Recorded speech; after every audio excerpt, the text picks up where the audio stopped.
Aloha mai kako. My name is David Lassner, and I serve as the president of the University of Hawaiʻi, leading our 10-campus system and our flagship University of Hawaiʻi at Manoa. We serve these islands, which are the ancestral home of the Kanaka Maoli, or Native Hawaiian people. My own ancestry involves centuries of wandering, but I'm now privileged to make my home in lush Waiomau within Palolo Valley, in the Ahupua'a of Waikiki, within the Moku of Kona on the island of Oahu. I'm personally grateful to this place and her people, both of which have embraced me for over 4 decades. Over 125 years ago, Queen Liliuokalani yielded the Hawaiian Kingdom and these territories under duress and protest to the United States to avoid the bloodshed of her people. And it was nearly 30 years ago that the US government formally apologized for this act, which it has acknowledged as an illegal overthrow. As the only public institution of higher education in Hawaii, the University of Hawaii is strategically clear in our commitment to become a model Indigenous serving institution, committed to the sustainability of Hawaii's people, islands, language, culture, and knowledge.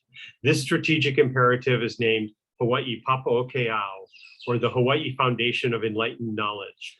So today I welcome you all, and I offer up an invitation to join us in celebrating the University of Hawaii's ongoing contributions to the advancement of Indigenous Hawaiian knowledge. Mahalo. Aloha mai kako. I am Mainette Kapiahiokalani Patakinani Benham, Chancellor of the University of Hawaii West Oahu and co-chair of Hawaii Papaokeao, with Chancellor of Maui College, Dr. Louis Hokoana. Hawaii Papaokeao was established in January 2012 and consists of representatives from all 10 campuses. The purpose of this presidentially appointed committee is to set goals and objectives to address the higher education needs of Native Hawaiians through 3 pathways: leadership development, community engagement, and Hawaiian language and cultural parity. Our discussions focused on how our Native Hawaiian students, faculty, and staff, and their families were managing this challenging time. Committee members shared that folks on their campus were feeling isolated, disconnected, and depressed due to the psychosocial, emotional, and economic impacts of the COVID-19 pandemic. So we asked, what could Hawaii Papaokeao do? And after some discussion led by Tapori Tangaro, representative from Hawaii Community College, we decided that we wanted to address Indigenous well-being through the nourishment that can be found in the abundant talent and knowledge across our campus communities. Hence, the birth of the inaugural Hawaii Papaokeao series, He Ukana Aloha Kā Kīlauea. E nānea kako I ka ike kupuna I ho'owili ai mai ki kilo mai. Enjoy and be enriched by the wisdom passed down from our kupuna through so many generations to us today. Aloha.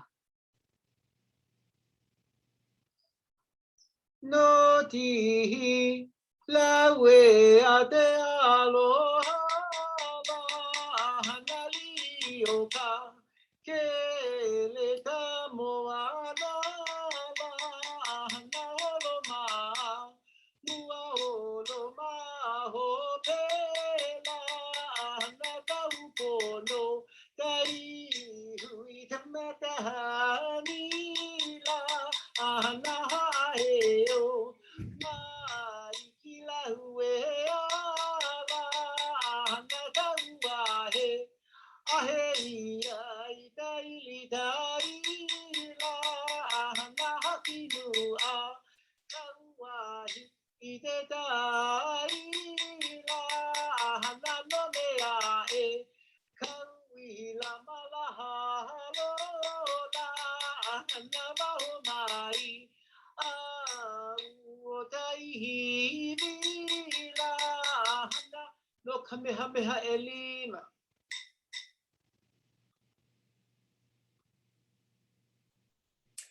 Aloha mai kākou e nā hoa makamaka mai ka lahi ki a Kalākaua velina nui me ke aloha. My name is Kaivipuni Koikovekiulaip, and I am UH Manoa's Native Hawaiian Affairs Program Officer, and I will be the host of this session today. I'm also UH Manoa's representative to Hawaii Papua Kiau, hence my kuleana to host today. You know, this series this year will focus on ali'i and the inspiration that they give us, their journeys, and you know what they leave for us to think about as we become leaders in our communities today and tomorrow, especially as we shape the leadership trajectories of our students for our lahui. And so I'm really, really excited to have with us today somebody who is going to present on Kalākaua, you know, various pieces of his life and specifically his work with a really important and really interesting program called the Hawaiian Youth Abroad program. Our guest presenter today is kind of like a wizard, a jack of all trades, can do all these amazing things. On one hand, she is a data and evaluation specialist. On another hand, she is a specialist focusing on Native Hawaiian student success here at UH Manoa. She's also a scholar and historian. And I think what's wonderful today is that she brings all of these things together as she presents not only her research, but also her praxis, you know, the work that she actually does to bring back this program that Kalākaua started. And how many people can say that?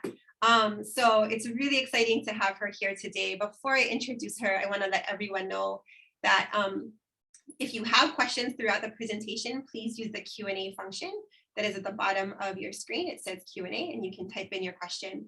And either I or Sonia, who is also here to support with tech support today, will make sure that Nalani can see the question, and she'll try to answer it throughout her presentation. But without further ado, definitely already a leader in our lahui and shaping future leaders, and also reflecting on our ali'i of the past.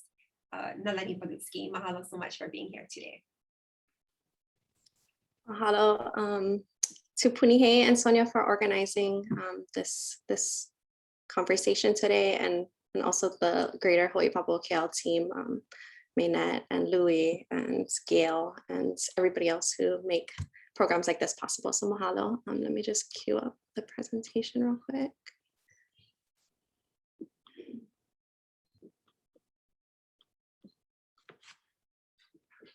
It's good, right? Every time I start something in Zoom, I'm like, did it go into a black hole? Are we good? Everybody can see, right? Punihe? Okay.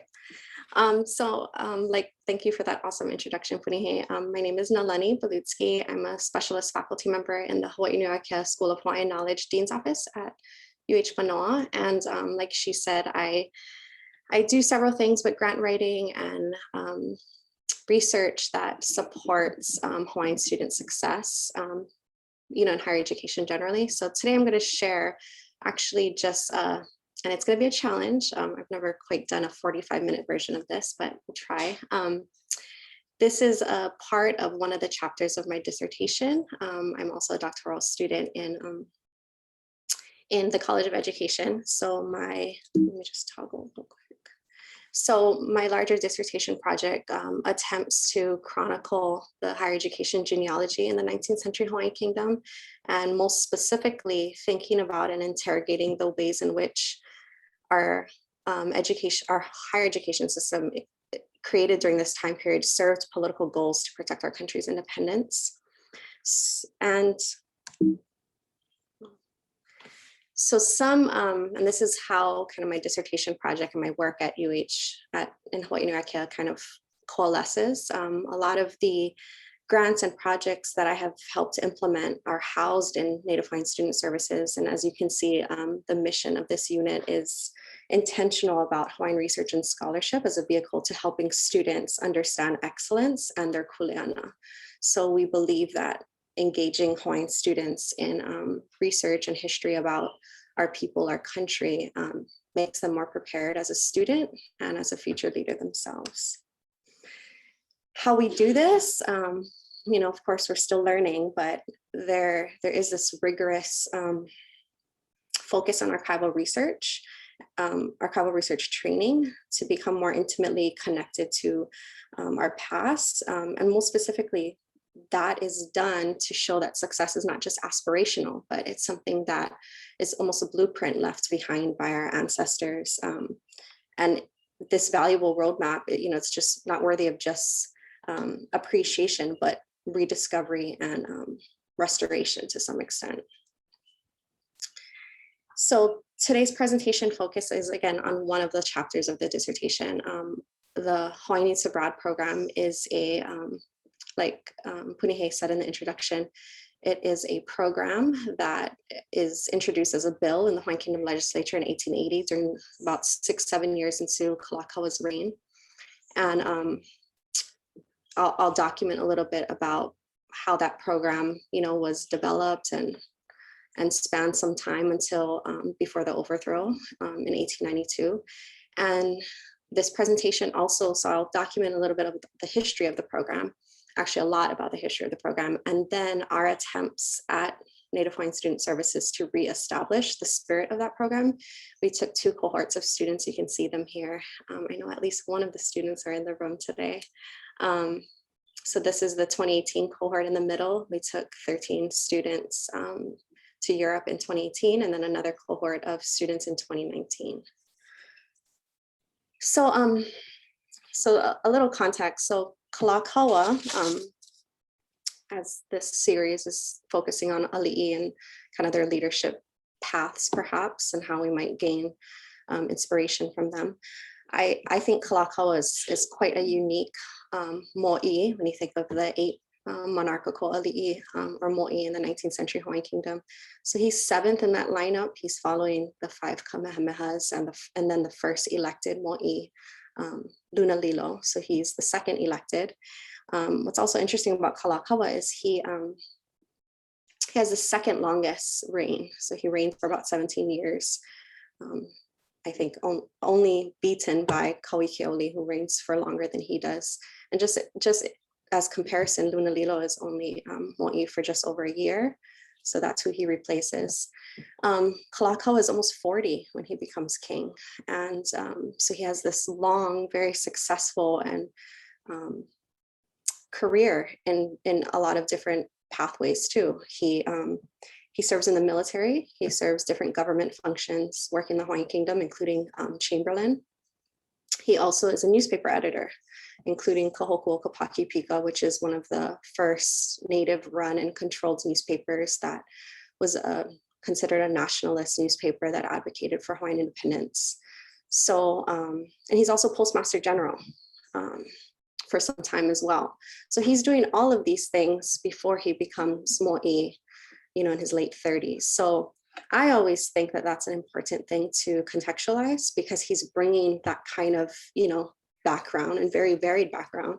He's considered like the editor king is one of the many nicknames that he has. So he's coming in as a scholar. He has a law background as well. He goes to law school. And so he's bringing all of these experiences into his role as mo'i.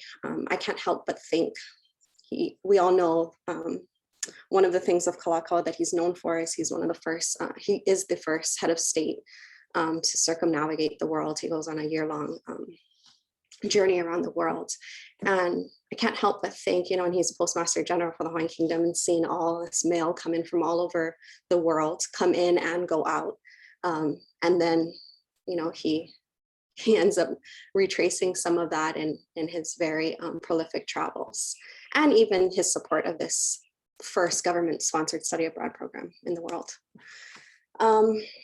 So one of someone close to Kalākaua in his cabinet and a legislator, Robert Huopili Baker, he is actually one of the first to introduce language in the Hawaiian Kingdom legislature to consider a bill to get funded to support, here's the language, in 1880, to support the funding of sending Hawaiians to go away and to travel. And you can see in this legislation, it says not to just go and have fun, but to go and study. So $15,000 is initially appropriated in June of 1880. So this is this is from the legislative proceedings. So June 1880 and August 1880, can you imagine, just 2 short months later, the first cohort of 3 students are on a ship leaving Hawaii. Talk about some pretty impressive, funding and implementation. We can't even do that today. So I just always marvel in that. Another thing to consider, so I just said June 1880 appropriated, August 1880, the first cohort of students leave Hawaii. January 1881, Kalākaua leaves for his world tour. So it's, these things kind of happening at the same time. And in a lot of ways, I'm kind of almost impressed, like, Kalākaua sends youth to be educated abroad before he goes on his world tour too. So there is some overlap. He's in Italy in June of 1881, when the first 3 men in the program, or young men, are also in Italy at the time. Oh, I usually at this point, it's weird because it's a webinar, I can't see your faces or anything, but I usually ask when I do these presentations, does anybody know any of the names of these original Hawaiian youths abroad? I'll be always surprised to even see in the room, there's ohana, family members that are descendants of some of the original students in the program. But here are their names. There were 18 young men and women sent by the Hawaiian Kingdom, funded by the Hawaiian Kingdom to study around the world. They studied in 6 different countries. And the years that are listed here is the year that they started their program. So many of them, like the first cohort is gone for roughly 6 years. So, the time spent away, it doesn't show the whole length of their program. You can also see, if you notice, a lot of them are same years and same place. So they often went in cohorts. I wish I had time to give some in-depth of all of this, but here's just I have some photos of some of them. So the first 3, actually the bottom 3 are the first 3 that go to Italy. And then the top 3 are the ones that go to England. I'll just highlight from this viewpoint, the top left is Abraham St. Chad Pi'anaia, who's one of the youngest to participate in the program and wonderfully connected to the history of UH Manoa as well, because his grandson, Abraham Pi'anaia, was a geography professor here at Manoa, director of Hawaiian Studies. He passed away in the early 2000s, but he's definitely has a legacy. This original Abraham St. Chad Pi'anaia, has a very strong genealogical connection to the academy today. I'll just skip through. These are other photos of some of the participants in the program as well. I don't have all of them here on this presentation, but another one that we often highlight, Dr. Matthew Makalua, is considered the first Hawaiian Western trained medical doctor. So he's the longest supported in the program. He's supported until 1892, and he never returns home to Hawaii because if you notice the time that he's finishing up, he already started a family in England while he was still in medical school. And then the overthrow happens, and I found a letter in Bishop Museum that essentially said that he had no country to return home to since the Americans took over. He ends up naturalizing as a British subject. And again, he's married. He was married to a woman there. He has a family there, and he practices medicine for many years in Hastings, England. So the bottom is a picture of our first year, but both years we visited his grave in Hastings, England. Another thing to highlight in this slide is there was a lot of writings in the newspapers in the 19th century. Everybody back home was very proud of these students. Their report cards would be, shared in the newspapers, anecdotes of what they're experiencing abroad, because, there was communication, letters back and forth. So yeah, this was a program and students that, our country was very proud of. And then I just wanted to highlight, so the Hawaiian Youth Abroad program, established in 1880, it doesn't happen in a vacuum. There are several conditions. I argue there's at least 3 conditions that make it impossible for the Hawaiian Kingdom, the most isolated landmass in the world, to create the first, as far as I know, the first government-sponsored study abroad program in the world. So these are some of, Hawaiian ali'i diplomats and government officials that were responsible throughout decades in the 19th century to create a higher education pathway for Hawaiians and investing in higher education opportunities for our people and our country. One I'll highlight for the sake of time, looking at the time.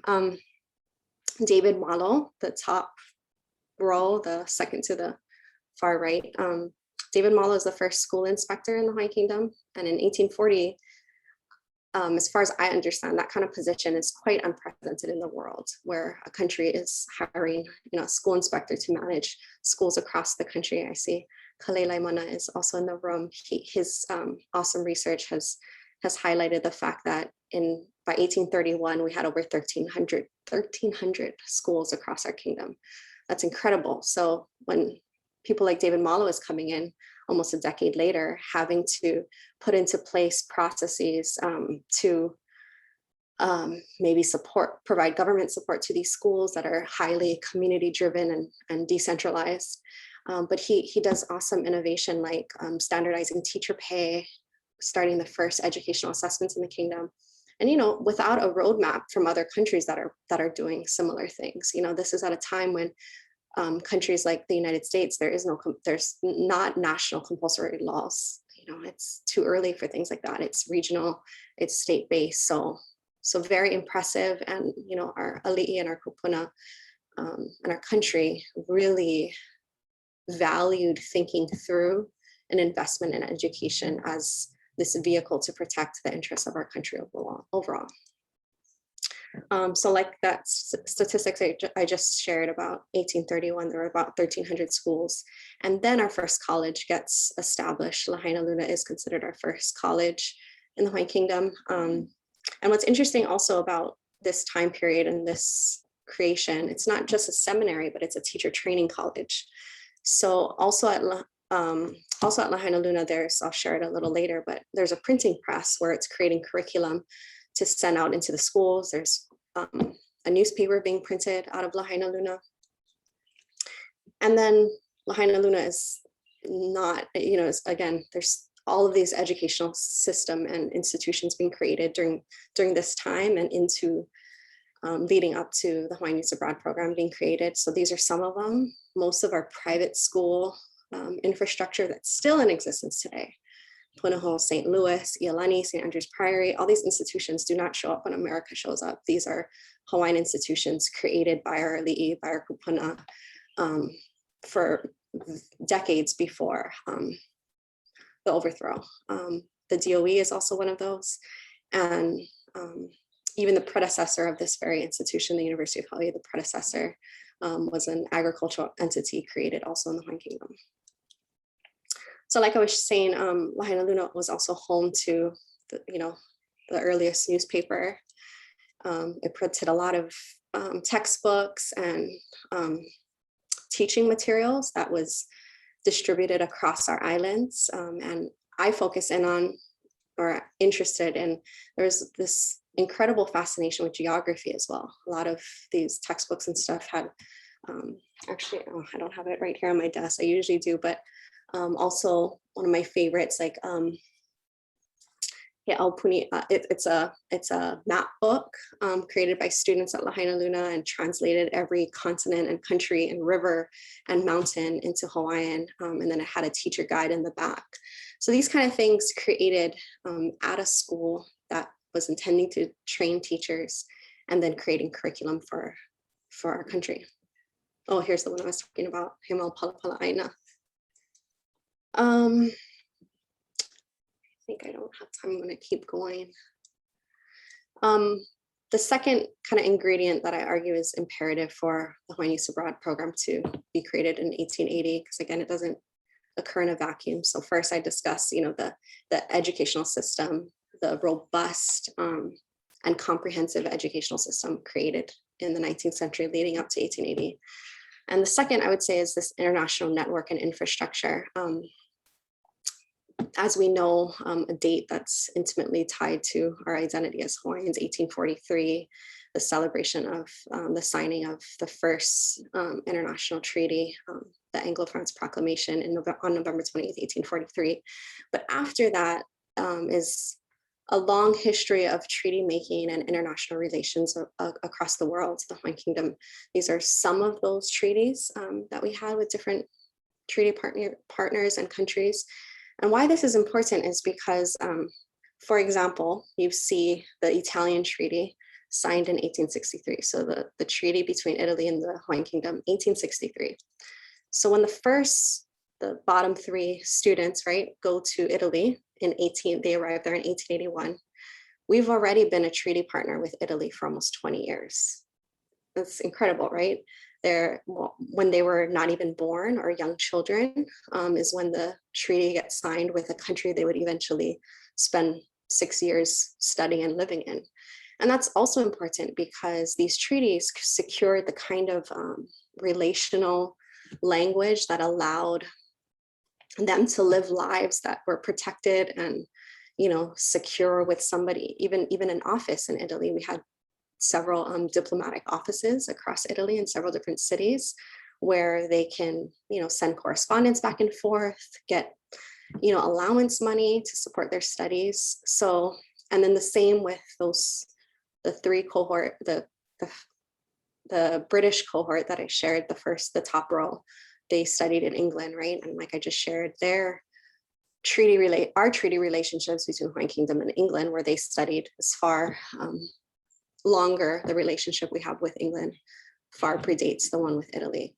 So then on the bottom right are just these are actually seals and from stationery and stamps of actual consulates that existed around the world, Hawaiian Kingdom consulates. You can see the Hawaiian Consulate London, His Hawaiian Majesty's Consulate Turin, Italy, Royal Hawaiian Consulate Naples. So these are found on letters and correspondence back and forth to support, these students in the program, but far greater diplomatic correspondence and relationships.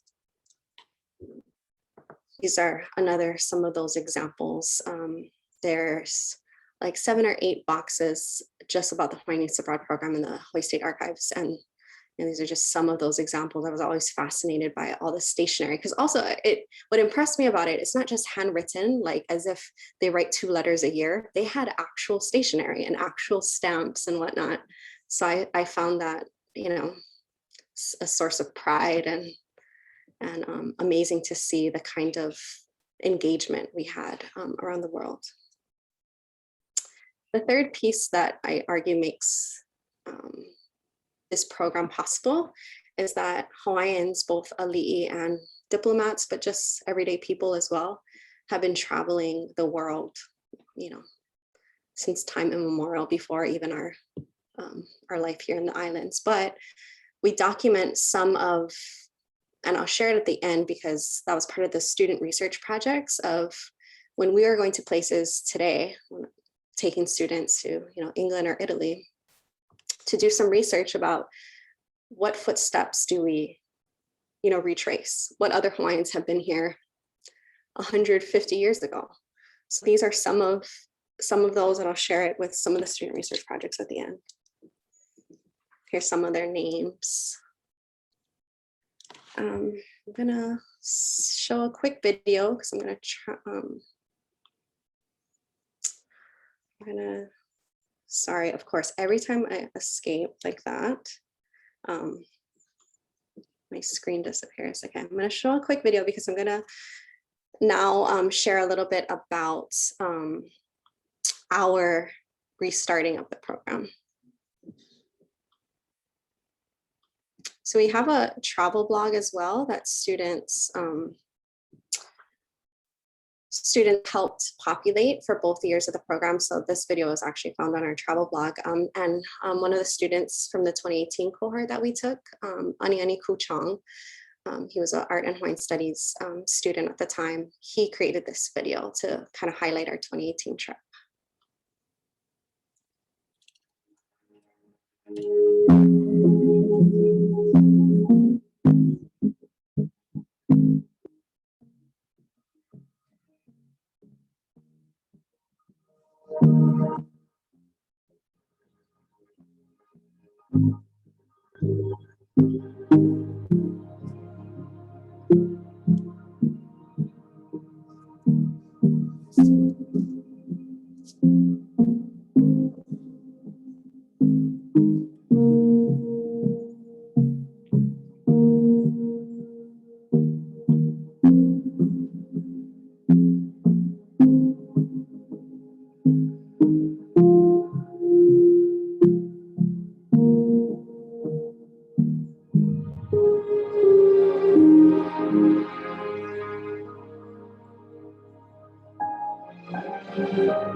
I just wanted to stop right here and share something.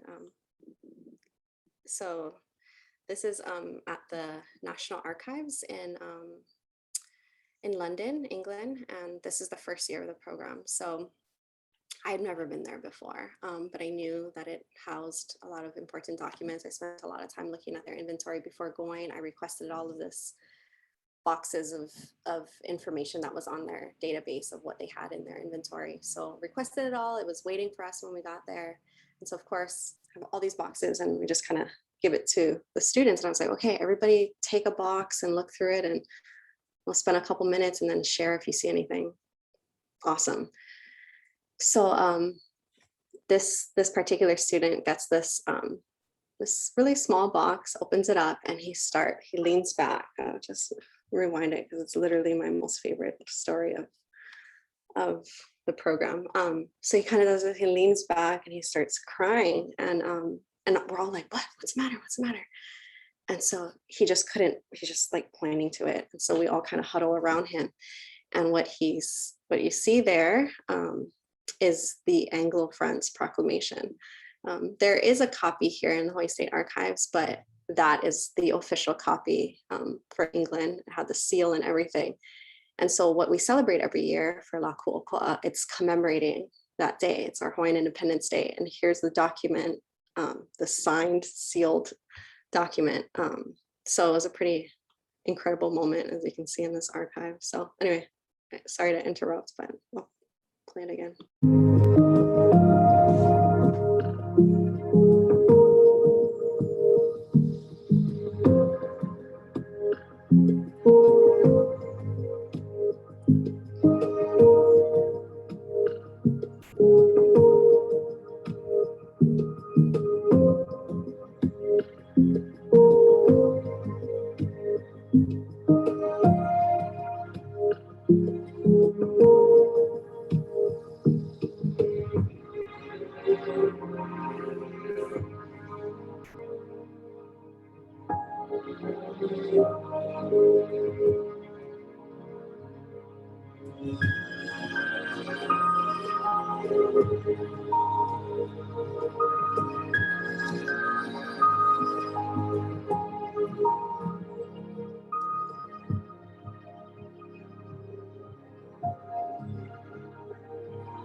Okay, bear with me. I'm getting the presentation back up.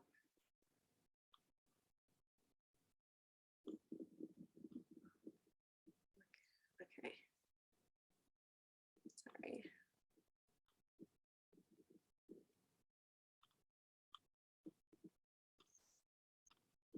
So again, that was a video created by one of the students in the first year. So I'm just going to spend a little bit of time describing. So you heard a little bit about the original program.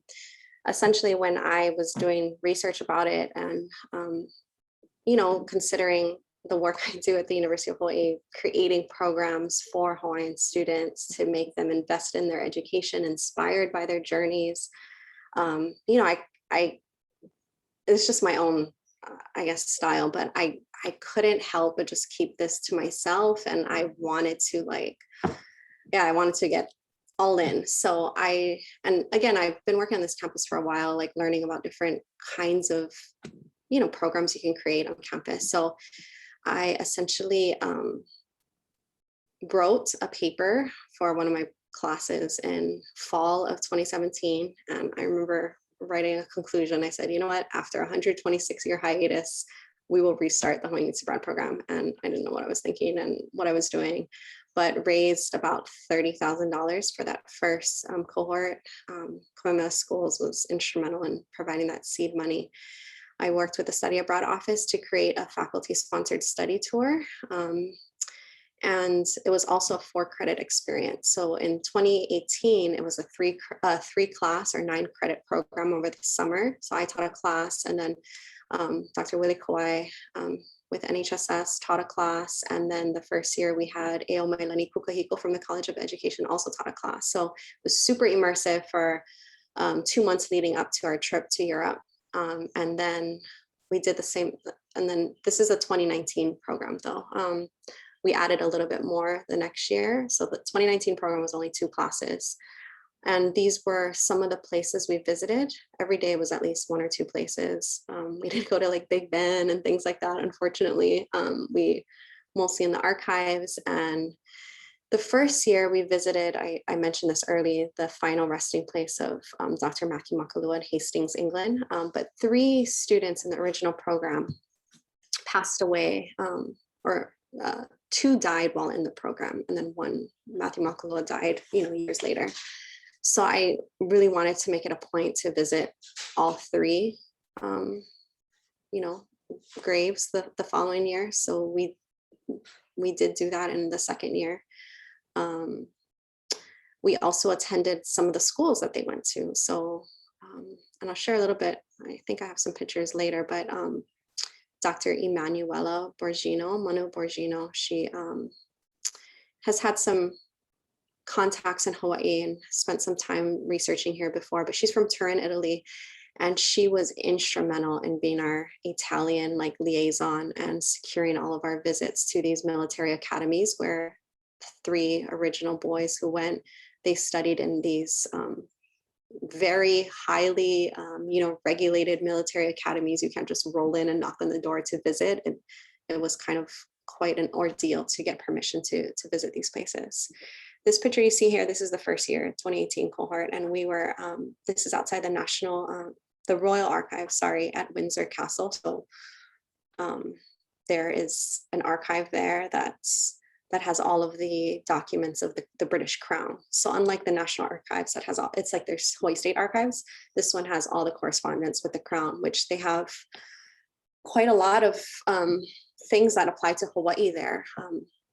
What made me want to go there in the first place was Dr. Kamana Beamer in his book talks about, because he visited there. And as far as I know, he was one of the only ones that visited before we went in 2018. So it was him, and then we came in 15 people deep in 2018. But there's a letter with Kamehameha's signature to King George III there in that archive. There's also things from the Queen's Jubilee when Queen Kapi'olani, and then at the time Princess Lili'uokalani attended. There's all the correspondence and the pen pal letters back and forth between Queen Emma and Queen Victoria. And these are some pictures of us with the at the National Archives. So we find out later so that's the document I told you about that the student discovered, and we made a photo shoot. We were all like, let's take a picture with our independence. And then we find out later, the staff was kind of looking at us through the glass. And then as I was leaving, they're like, oh, are you in charge here? I was like, oh, yes. Is it okay? Are we okay? And they're like, well, you can take pictures of documents in our archive, but you can't take pictures with documents. It's like not allowed. I was like, oh my God, I'm so sorry. And they're like, no worries, because we have never in our history seen people so excited about the paperwork in our inventory that we just let you folks go, no problem. So here's us with our photo shoot. So some other visits, this is across both years. We didn't duplicate the same itinerary, but we went to places. So the first year we went to Paris and London, and then the second year we went to London and 2 cities in Turin and Naples in Italy. So here's some places of significance, like I wanted to highlight College of Arms. I think I have a slide later to talk about. We saw one of the earliest drafts of the Hawaiian coat of arms there. Retraced some of the theater visits that Liholiho and Kamamaluma visited when they were there, and they passed away in London in 1824. We also visited some of the consulates. So this picture in the center is, so when we went to Turin, the actual building that the Hawaiian Kingdom consulate was in Turin, the building is still there.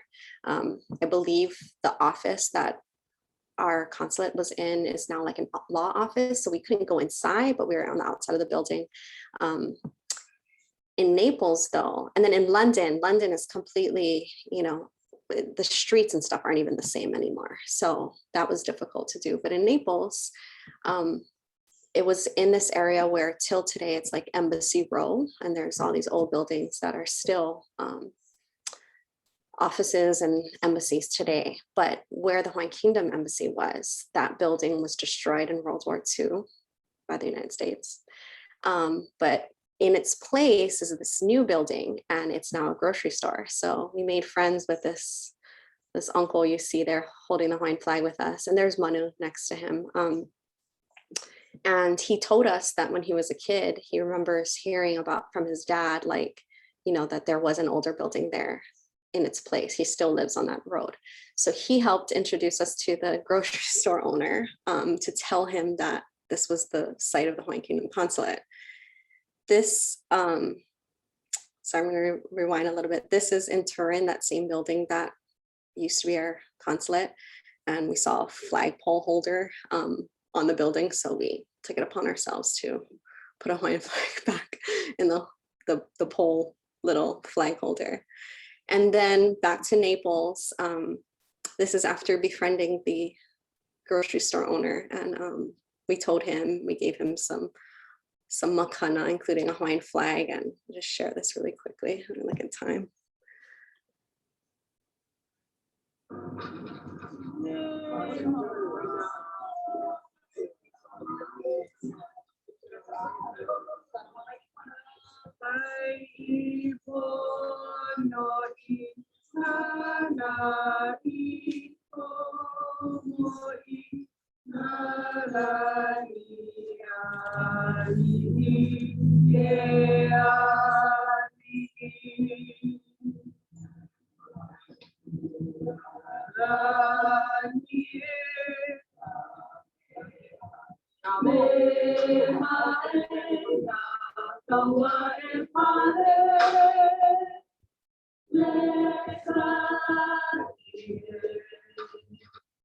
So apparently he still tells visitors to his place that was the Hawaiian Kingdom consulate.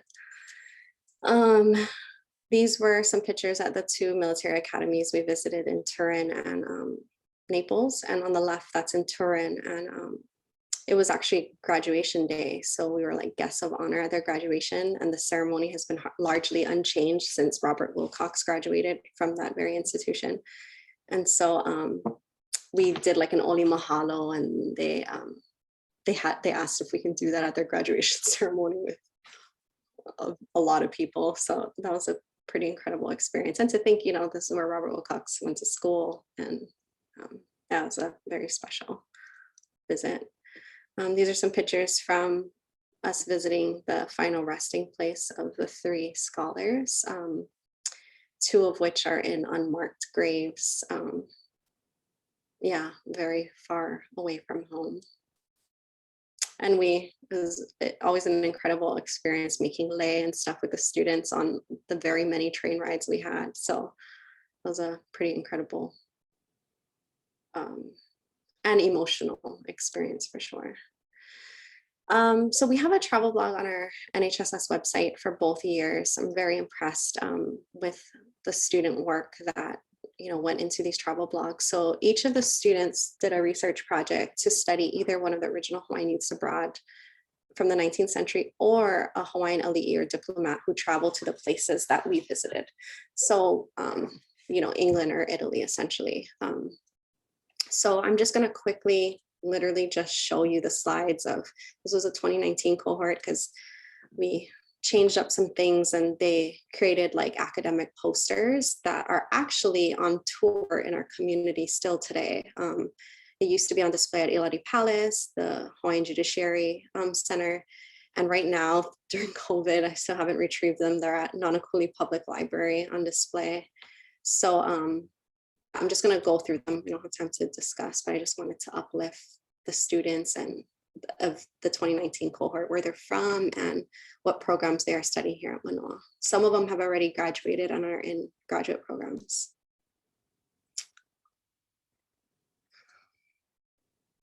It's weird too. So all of these are also on our, again, on our website, and they have longer blog entries with all of their research too. So it's really proud of their work and grateful that they helped inform like our travel, you know, based on the travels of these Hawaiians that came before us. So check that out on our website. And then this is what I mentioned earlier. We visited the College of Arms in England. As I know, we're getting into October, so we're kind of midpoint in celebrating La Ho'iho'ea and La Ku'oko'a coming up in November. And in 2019, we visited the College of Arms. They had artists and stuff on staff, and still do today, that create like seals and coat of arms for countries or families. And this is one of the earliest drafts of the Hawaiian coat of arms that we saw there. Obviously, it's not the final, and these are like notes that the sketch artist took because Timoteo Ha'alilio and William Richards visited the College of Arms in 1843, October of 1843, while there, you know, to help secure that treaty. So super fascinating that, you know, to kind of retrace literally their paths and what was left behind. And then I'm just going to end. Perfect, we have some time for Q&A. I'm just going to end with, so Robert Ho'opili Baker that I started the presentation with, he, this is him again, he delivered a speech on La Ku'oko'a in 1885. So this is 5 years after introducing the bill to fund the Hawaiian Needs Abroad program. He delivers a speech, and he ties together in this speech these beautiful points that I'm trying to make in this dissertation, and I think what makes Hawaiian Needs Abroad so critical. He ties together these points about our Hawaiian investment in education, our goals for protecting of our independence in our country, serving our country, and travel, and specifically the Hawaiian Needs Abroad program. So bear with me as I read this. We have just cause to feel proud of our schools, both public and private, in the fostering hands of our government. They may be found in almost every town and village of the land, and through their influence, much good is done, as it is by moral and not by physical force that the integrity and independence of the state will be preserved. There is a greater and wider world beyond the limits of these islands, and it is therefore with satisfaction that I have watched the results of that education by travel, which has been the fortunate lot of His Majesty and other distinguished Hawaiians, and is still of several young Hawaiians who are obtaining an education abroad, which will enable them to be of service to their country. It is gratifying to know that they are spoken highly of by their preceptors and rank high among their scholastic competitors. Broad and liberal views and a knowledge of countries and ideas are necessary to cope with the advance of the age, and it is by the accretion of ideas gained elsewhere that those who are destined by Providence to lead us are made worthy of the office. Such a course of education by its results is not extravagance, but money well invested. A nation can scarcely be too lavish in the training of its children.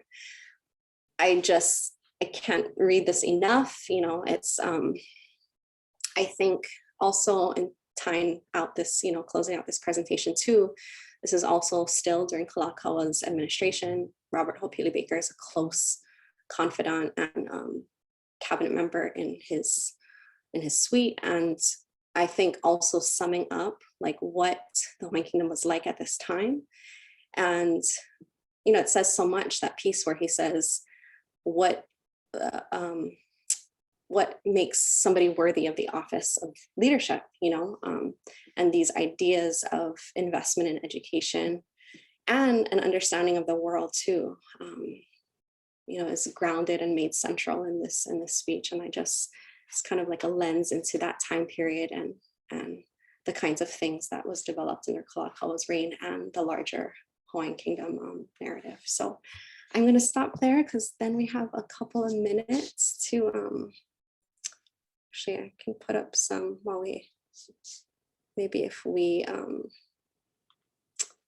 actually I'll keep it up because I have some pictures, and then if I turn it over to Punihei to, if we have questions.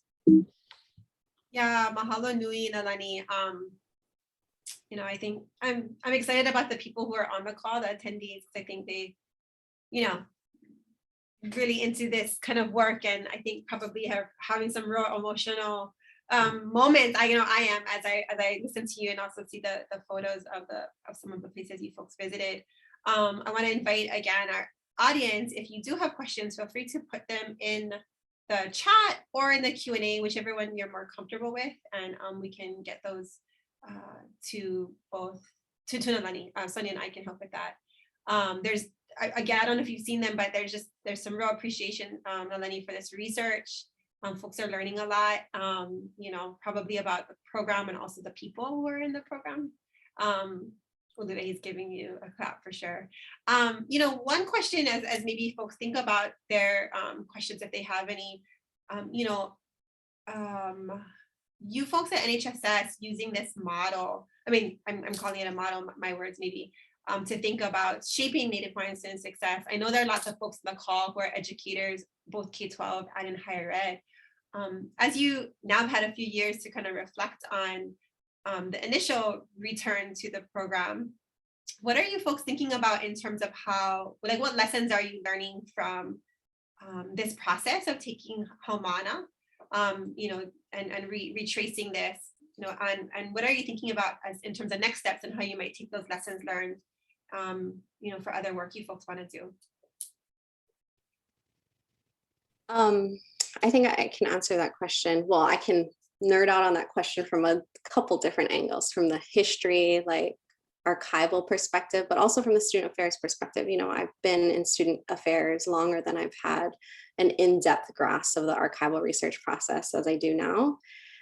So, from that perspective of creating tutoring programs and just or financial aid and tuition waivers for Hawaiians, thinking about what do Hawaiians need to just survive as a college student, right?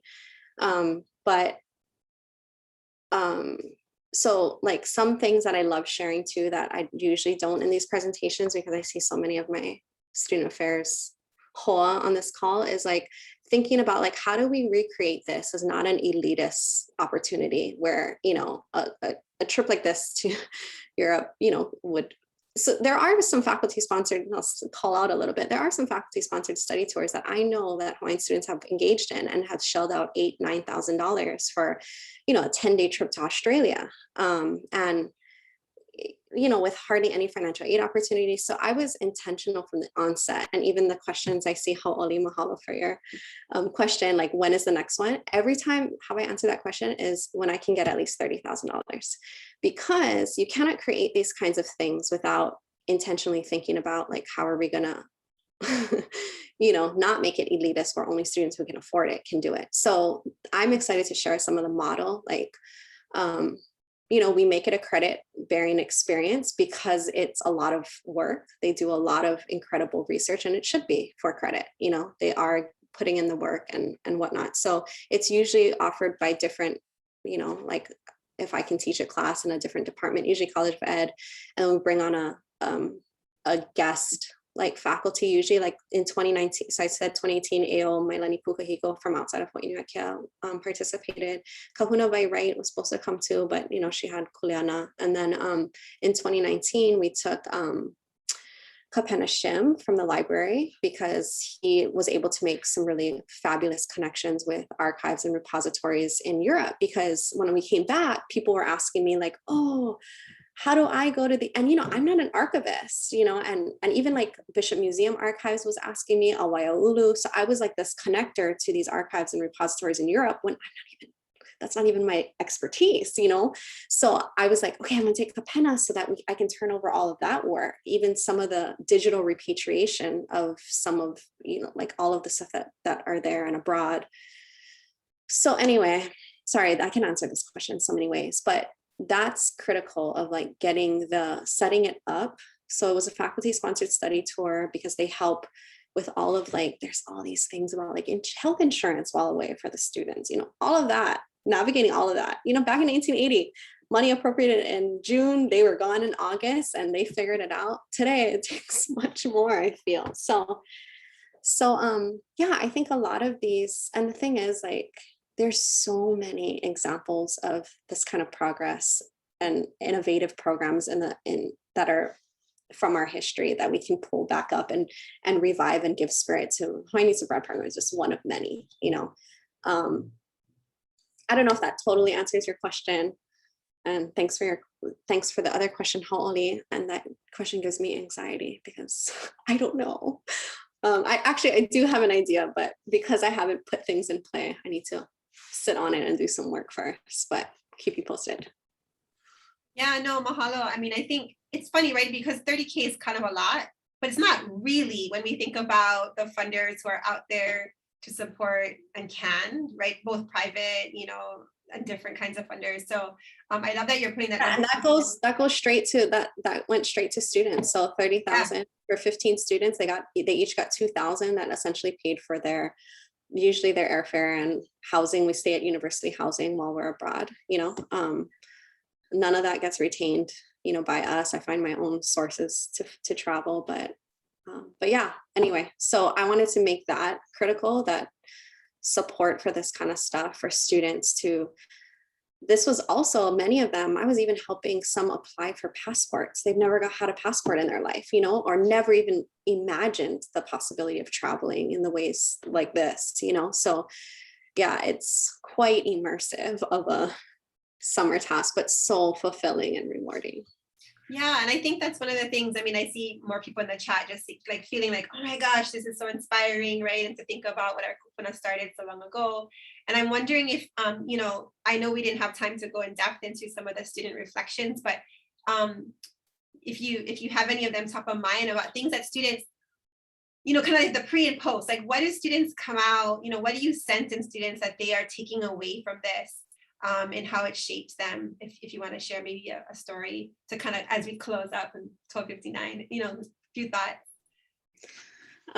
Yeah, maybe I'll just say that, and this is literally one of the charges of the assignment, you know, for them participating in this program, but to like inihi kahele, first of all, like, but also in our footsteps, like, you know, whether it's a trip to Europe or our journey and footsteps as a college student, you know, here on campus today in 2021, you know, it can be sometimes so isolating and feeling like, I remember when I was a new student affairs person at Manoa 12, 13 years ago, I used to be proud of saying that I was a first generation college student because it felt like I could hang, you know, like my challenges on this, like, oh, but it's okay because I'm the first in my family to go. And now I kind of don't love that. I never say that anymore because I know that even though my parents, my grandparents didn't go to college, or my great grandparents, my kupuna were lawyers and doctors and legislators. And, you know, so I think that that's a much more empowering history where it's not that we're the first in our family to go to college. No, we come from a long line and footsteps that have traveled the world, have engaged in the world, have created embassies in places we've never heard of, you know, and that is a story that I love to share with students because I know it gives them the confidence they need to do anything they want today. So. Thank you. So well said. I was just in a call before this, and it's reminding me of something I was quoting earlier about two people that you also know, Dr. Miguel and Francisco Guajardo, you know, and they would talk about how, you know, learning from the stories of our past, learning from the stories of our kupuna, help us to restory our story. And I think what you just said there reminds me of that, you know, that ability, when the more we know about our own kupuna, the more that we can reposition, right? Restory and kind of have a new lens to think about who we are and where we're going. So it's 101. Our time is up. We're so grateful to you, Nalani, for doing this work. Oh my gosh, I cannot, the countless hours of research and work and care that you put in, you know, both in the archival sense and also with the humans. So thank you so much. To everyone, yeah, there's lots of mahalos going on in the chat. To everyone, I'm putting the Hawaii Papoa Keaʻo link in the chat where you can see others who will be presenting in the future. Next up in October will be Windward Community College. And so please come back on October 13th, same time, same link, to learn more about our wonderful ali'i. Again, mahalo nui ʻoe e Nalani, and mahalo to all of you who are tuning in today. Please stay safe, please stay healthy, take care of yourselves and your ohana. Aloha ahui hou.